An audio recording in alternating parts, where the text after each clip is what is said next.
Welcome to my channel. అందరికీ స్వాగతం సుస్వాగతం.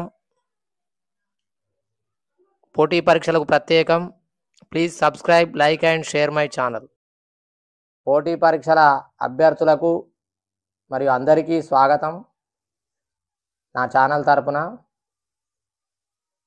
మనం ఈ వీడియోలో దండోరా ఉద్యమ ప్రభావం గురించి తెలుసుకుందాం. తెలంగాణ ఉద్యమ చరిత్రలో భాగంగా దండోరా ఉద్యమ ప్రభావం గురించి తెలుసుకుందాం. దండోరా ఉద్యమ ప్రభావం. దండోరా ఉద్యమ ప్రభావం సాహిత్యంలోను, పాటలోను, కథా నవలా ప్రక్రియలోను ప్రతిఫలించింది.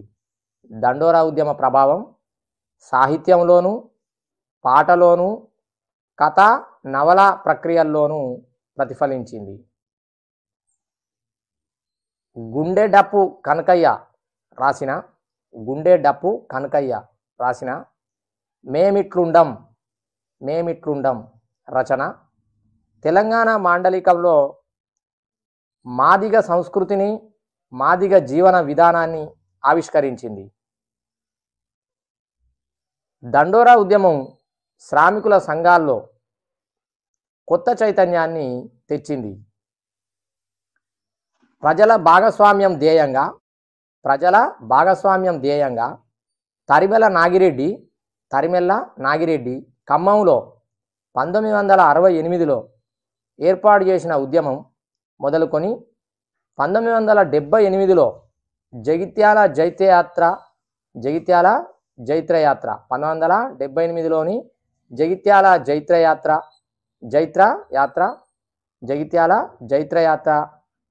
1990 వరంగల్ రైతు కూలీ సంఘం సభ కాలం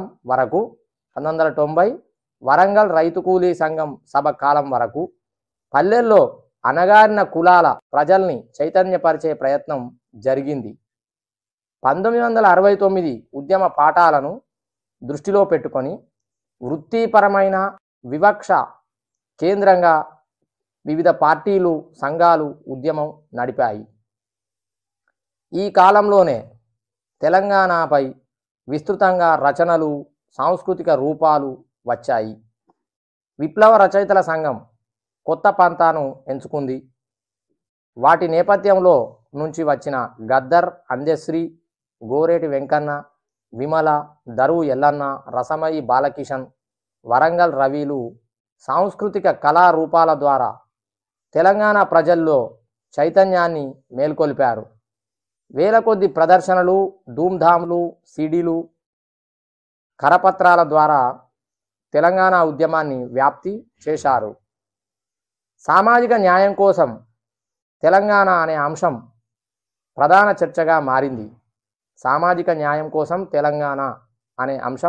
చర్చగా మారింది. 2006లో ఏర్పాటైన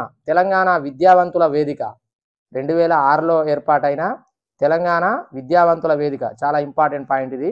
పట్టణాల్లో, జిల్లాల్లో తెలంగాణ ఉద్యమానికి కారణం 89% వెనుకబడ్డ తెలంగాణ ప్రజల దుస్థితి అని చాటి చెప్పింది.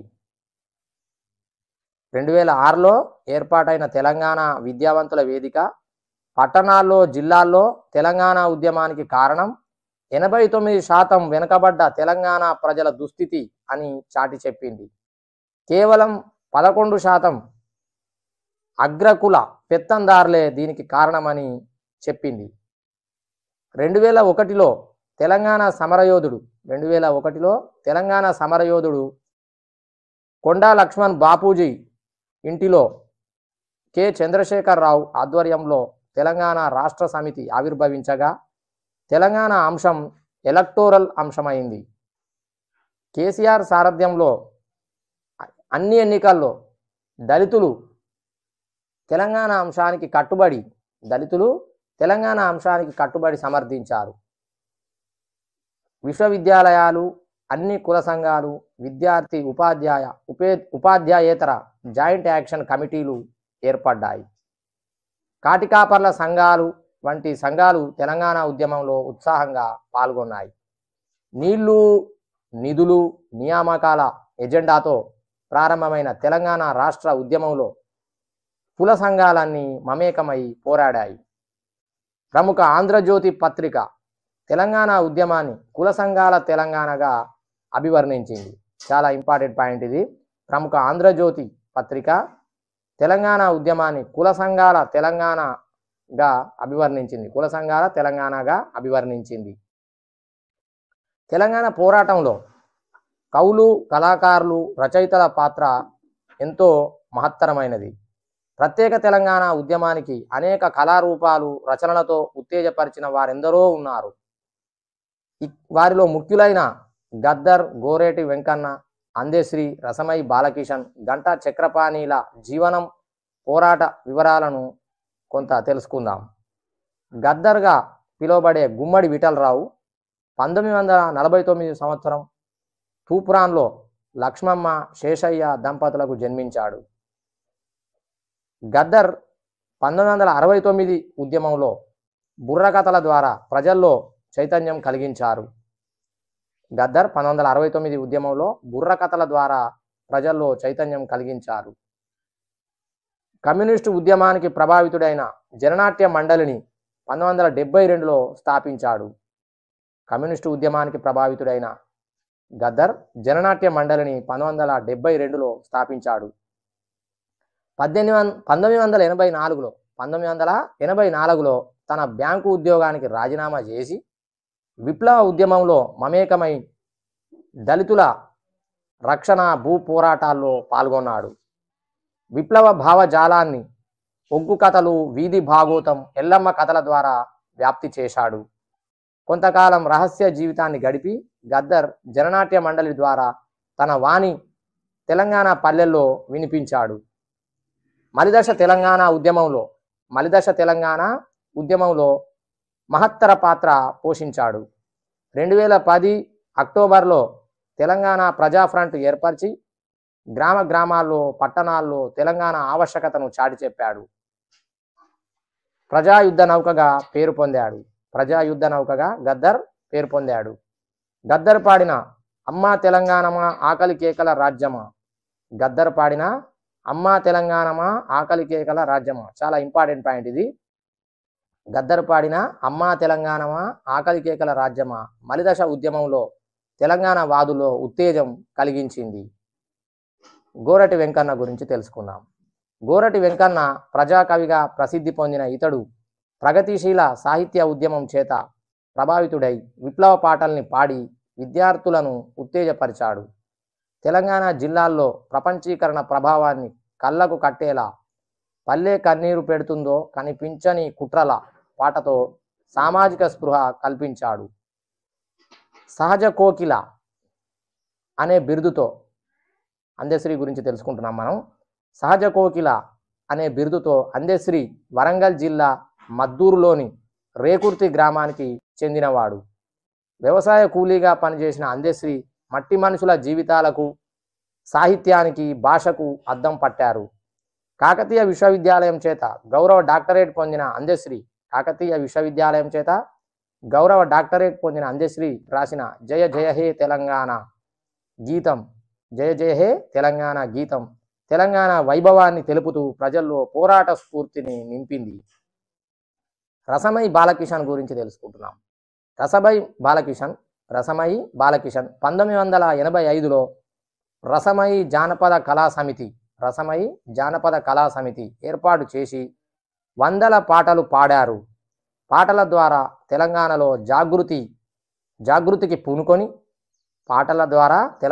జాగృతికి పూనుకొని విలక్షణమైన ధూమ్ధాంలను ఉద్యమ రూపంగా మార్చుకున్నాడు.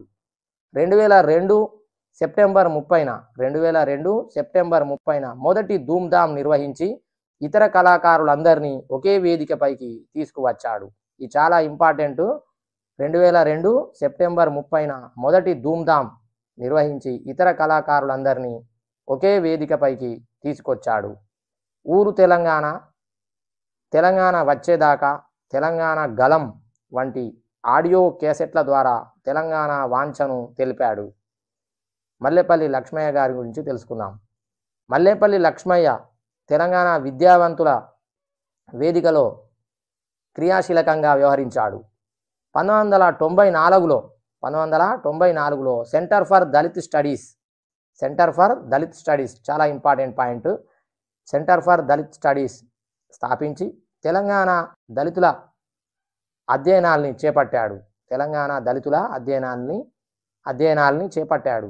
తెలంగాణ జేఏసీలో వైస్ చైర్మన్గా ఉంటూ ఉద్యమంలో చురుకైన పాత్ర పోషించాడు. తన వ్యాస సంకలనం దళిత పక్షం పుస్తకాన్ని ప్రచురించాడు. తెలంగాణ ప్రాంతానికి జరుగుతున్న అన్యాయాలపై ప్రొఫెసర్ జయశంకర్ చేత తెలంగాణ రాష్ట్రం ఒక డిమాండ్తో పుస్తకాన్ని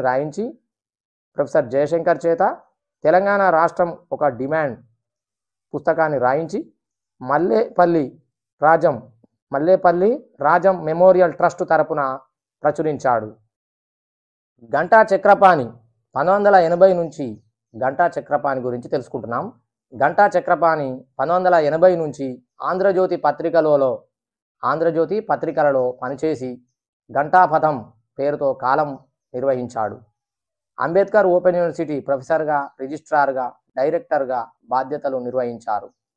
ప్రభుత్వానికి మావోయిస్టులకు మధ్య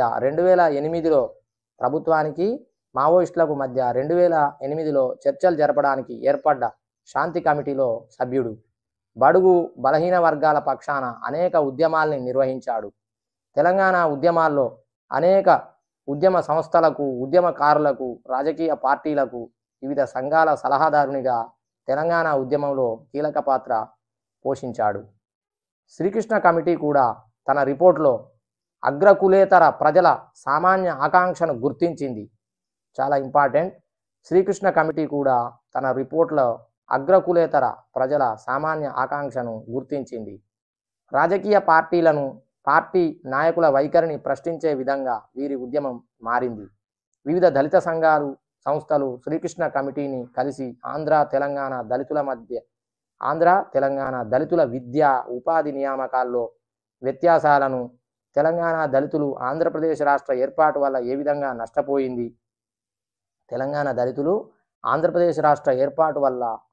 నష్టపోయింది, గణాంకాలతో సహా వివరించారు. ఆంధ్ర పాలకుల విధానాల వల్ల వివక్షకు గురైన విషయాన్ని తెలంగాణ దళితులు తీవ్రంగా పరిగణించి అంబేద్కర్ సూచించిన చిన్న రాష్ట్రాల ఏర్పాటుతోనే తమకు ప్రగతి అని విశ్వసించారు.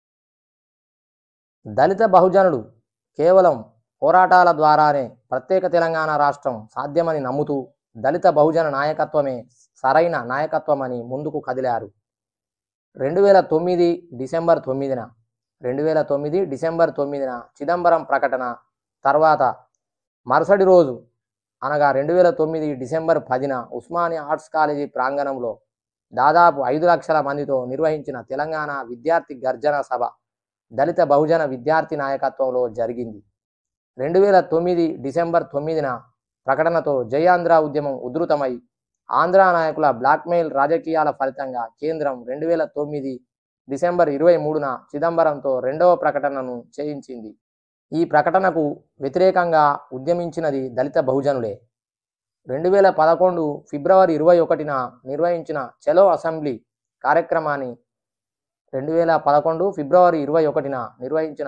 అసెంబ్లీ కార్యక్రమాన్ని దళిత బహుజన విద్యార్థి సంఘాల ఐక్య కూటమి విజయవంతం చేసింది. వీరు ఉద్యమ వికేంద్రీకరణ ప్రణాళికతో చలో అసెంబ్లీ పిలుపును విజయవంతం చేశారు. ప్రత్యేక తెలంగాణ ఉద్యమంలో దళితులు మమేకమై కదిలారు. సమాజాన్ని పట్టిపీడిస్తున్న కుల అసమానతలపై దళితోద్యమం ఇంకా కొనసాగుతూనే ఉంది. Please subscribe, like and share my channel. Thank you.